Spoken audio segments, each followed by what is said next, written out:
Yeah, credit Montana tonight. I thought their execution in the first half was a little bit better than ours.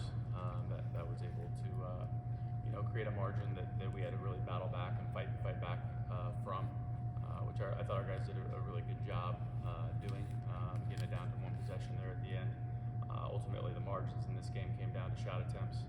We had too many careless turnovers and a few offensive rebounds that resulted in them having 13 more attempts at the basket. And so I thought we got better as the game went along, but when you go into half down 12 and dig a hole, you need a lot of things to go right in the second half. Questions for Sam and Pat? Pat, just what was the biggest thing you noticed in the second half of why you guys were able to battle back from down 17 and get it to 3? I think we were doing a good job being aggressive and just executing our offensive concepts that we work on all the time. And then we tightened up a little bit on defense too. So yeah. Sam, if you're able to build off that, is there any amount of belief that you're seeing from the team, as more things start going right for you all on the court? Yeah, I mean, right when we got in the locker room, we kind of told each other, like, just stay with it. I mean, if we can battle back like that, we're in every game. And so, I mean, it's just a matter of our areas that we can fix ourselves. And if we can do that, then we'll be just fine. Sam, defensively, what did number one do to get so many of his shots tonight? It's the first half, he did his ball screens at the top, and then he just kind of found his mid-range area. And with that, our defenders, we just needed to get down a little further just to stop that. But we didn't adjust, and he hit the shots. Pat, it looked like a little bit in the second half that you were really feeling it and kind of finding your groove and getting to your spots. How are you feeling in that stretch and seeing some of these buckets go in? I was feeling good. Just tried my best to just be aggressive and read the defense and get downhill. And it worked for a little bit. This is your first time playing this atmosphere really to an extensive amount. What did you make of the atmosphere that you had to deal with, or your team had to deal with? Yeah, no, it was just it was really fun. Just being in that environment. Yeah, like you said, I haven't played in that yet. But yeah, it was just super fun, and hopefully we can get the next one. Any more questions for Sam and Pat? Thanks, guys. Questions for Coach? Matt, there's a couple different things that looked like they bound against you guys' defense. Could you just describe what was helping them get a lot of shots, especially like in the 12 to 15 foot range? Yeah, in the first half, we weren't disciplined enough in our floor position, and so that created creases for Johnson to get downhill and drive. Certainly something that we were able to adjust to, going into the second half, and we had talked about going into the game. But sometimes you get an environment, you get you get excited, and you want to make sure your guy doesn't score, and you lose a little bit of that team defensive floor position. And I thought Kai did a really good job of getting downhill and playing to his right hand and finishing at the end of those situations. I saw Brian with a boot on one of his feet on the bench. Are you able to speak at all to what his status is? Yeah, unfortunately, he tweaked his ankle yesterday, very back end of practice. So, still getting more information. I don't know a whole lot yet, but Coach Brian for a long time. He's a tough kid. He's sprained his ankle before, so hopefully we'll be able to get him back sooner than later. And what do you make of Pat down the stretch, coming up with a lot of big buckets for this team? Pat's had a great couple weeks for us. He's been coming on really strong, which is something that we need.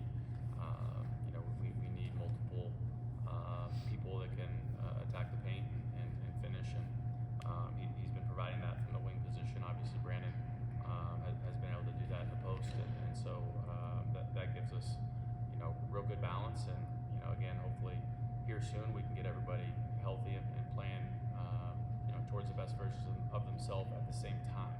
We've had glimpses of guys here and there.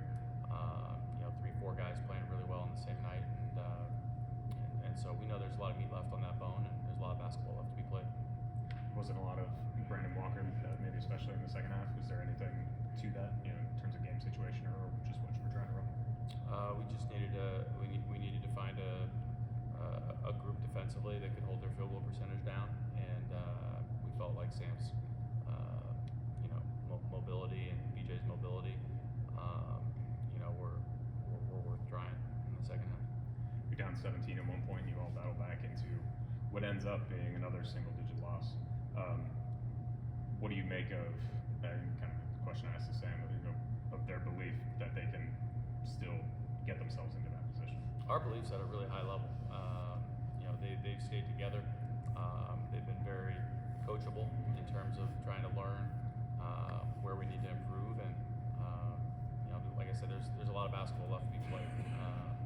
I think now we're 8-8 against against non-high major teams, and you know, all 8 of those games have, you know, been by 7 points or less, and most of them under 5. And so we know we're capable of playing really good winning basketball. It just hasn't shown up every single time we wanted to yet. But hopefully we'll be peaking at the right time and get back home this next week and try to build some momentum. Is there a tipping point to that kind of mindset where, imagine after a time, it just has to get really, really frustrating? Not that it's not frustrating now, but is there anything more that can be done to not have it be that way? You just make the next best choice. You know, you find where you need to improve, and you keep showing up. That's what Montana State basketball's, you know, always done. You know, these guys are in it for the long haul. Obviously, we'd like to have a better record right now, and we know that we need to finish strong to be positioned in Boise the way we'd like to. But at the end of the day, you know,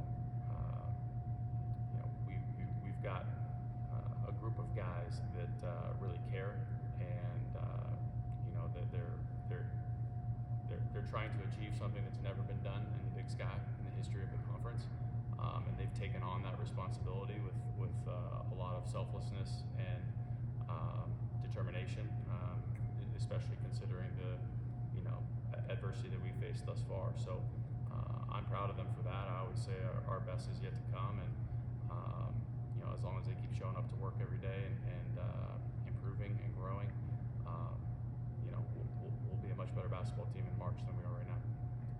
Your impressions of Montana after seeing them for the first time live?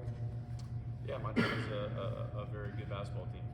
Obviously, they've got a real steady hand at the point in Brandon Whitney, which I think is really valuable, and something that you know, we're still in the process of finding and searching for. Obviously, Malik Moore has had a tremendous year thus far, and filling some of the scoring output that Anna Moody left behind and Josh Vasquez left behind. And so their guard core, especially when you add somebody off the bench like Kai Johnson, you know, is going to give you a chance to win a lot of games. And Travis does a great job.